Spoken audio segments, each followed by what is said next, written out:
कि एनजीओ बनाकर आपका और आपकी पत्नी का नाम भी उसमें है, क्या कहते हैं, थोड़ा बताएं। देखिए, जब से भारतीय जनता पार्टी का मैं प्रत्याशी बना हूँ रामनगर के अंदर, और जहाँ कांग्रेस का सुपड़ा साफ है, कांग्रेस का पंजा कहीं भी नहीं है, तो इनको लगता है कि भारतीय जनता पार्टी एक मात्र दल है जो सिंबल पे लड़ रहा है। तो उसके बाद तरह तरह के दुष्प्रचार ये लगा रहे हैं लगातार चुनाव का टिकट मिलने के बाद, और इनके सारे आरोप जो हैं निराधार हैं। और कल इन्होंने जो औद्योगिक सलाहकार हैं और जो कांग्रेस कार्यालय को कब्जाए हुए हैं, जो व्यापारी में डर भी भय बना हुआ है, और कल इन्होंने आरोप लगाया जो कि बिल्कुल निराधार है। और धर्मपत्नी पे जो आरोप लगाया है, तो कोई ये सबूत साक्ष्य दें, उसका कोई प्रमाण दें। तो मैंने कहा हम मानहानि का इसमें दावा वकील के थ्रू इनको भेज रहे हैं, और हम मानहानि इनके ऊपर करेंगे, या तो कोई साक्ष्य ये दें। और झूठे आरोप लगातार लगते हैं, और हमारी धर्मपत्नी पे जो आरोप लगाया है, तो इसमें हमें भी गहरा आघात पहुंचा है। और हम इनसे ये कहना चाहते हैं कि इसके लिए ये माफ़ी मांगें।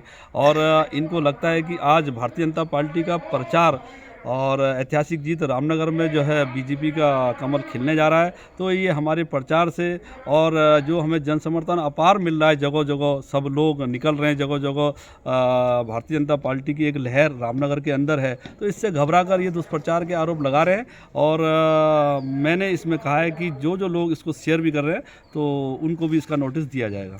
कमल खिल रहा है।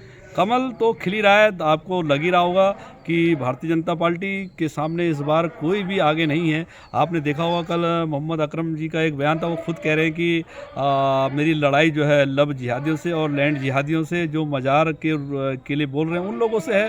तो शुक्रवार के दिन और जनभावनाओं को उन्होंने, जो ऐसा शब्द कभी बोलते नहीं है, तो भीड़ को देखकर शुक्रवार के दिन जब लोग बाहर निकलते हैं, उस भीड़ को देखकर वो इस आपा खोकर बोल गए कि मेरी लड़ाई लब जिहाद और लैंड जिहाद से है। तो लब जिहाद से कैसी लड़ाई होती है इनकी हमें समझ में नहीं आता। अगर कोई नाबालिग बच्ची के साथ गलत नाम बताकर और अपना नाम छुपाकर उसके साथ गलत हरकतें करता है, तो हम लब जिहाद की घटना कैसे होने देंगे, लैंड जिहाद हम कैसे बर्दाश्त होने देंगे। तो उन्होंने कहा है, तो हम इनको ये जवाब देना चाहते हैं मोहम्मद अकरम जी को, हिम्मत है रामनगर नगर पालिका के अंदर लब जिहाद लैंड जिहाद करके दिखाइए।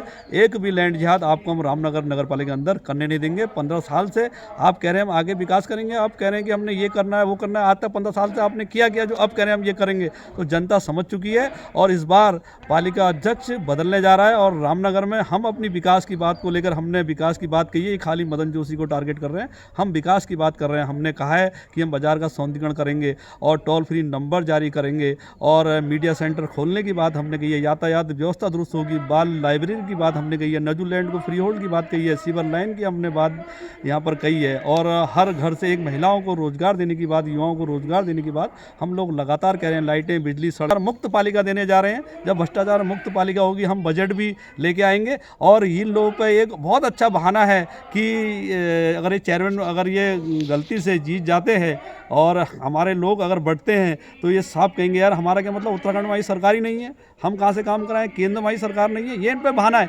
लेकिन मेरे पास कोई बहाना नहीं है। लोग कह सकते हैं आप ट्रिपल इंजन की सरकार हैं, हमारा काम कीजिए, हम दौड़ भाग करके देहरादून से दिल्ली तक नजूलैंड को फ्री होल्ड कराने का काम करेंगे, सिविल लाइन का काम कर, जो आज तक ये लोग नहीं करा पाए हैं। रामनगर के विकास को लेकर हम लोगों की सोच है, हम ही विकास कर सकते हैं। 4 दिन बचे प्रचार के, आखिरी 4 दिनों में प्रचार तो बिल्कुल आधी की तरह। और आप बताइए कोई दूसरी पार्टी कोई आपको दिख रही है कि हमें जगह जगह जाइए, आप कहीं भी सर्वे कीजिए, अभी कानिया जाइए, वहाँ भी प्रचार, पंपापुरी प्रचार, भरतपुरी प्रचार, बम्बा घे, सब लोगों ने चुनाव अपने हाथ पे ले लिया। मात्र 4 दिन बचे हैं, हमारे बाद कोई आपको दिखता ही नहीं है, केवल कमल ही कमल खिल रहा है, केवल कमल कमल कमल, पहले नंबर का कमल, पहले नंबर का कमल, सामने माहौल लगाइए। ठीक ठीक।